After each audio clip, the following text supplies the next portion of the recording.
Isaiah 9, verse 6, sabi po rito, sapagkat isinilang ang sanggol na lalaki para sa atin. Ibibigay sa kanya ang pamahala at siya ay tatawaging kahangahangang tagapayo, makapangyarihang Diyos, walang hanggang Ama, prinsipe ng kapayapaan. Ito po yung pangalawang bagay. Christ must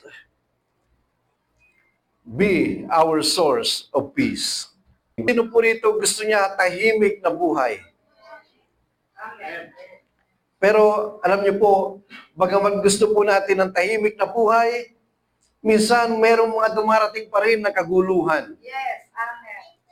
Minsan may mga dumarating pa rin na mga problema. Minsan may mga dumarating pa rin na mga suliranin.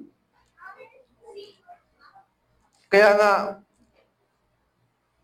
ang ating Panginoong Hesus, siya po ang prinsipe ng kapayapaan. Kung meron kang Hesus sa buhay mo, meron kang kapayapaan. Amen. Sapagkat, alam niyo po, ang kapayapaan ay matatagpuan lamang po natin sa ating Panginoong Hesus. Yes.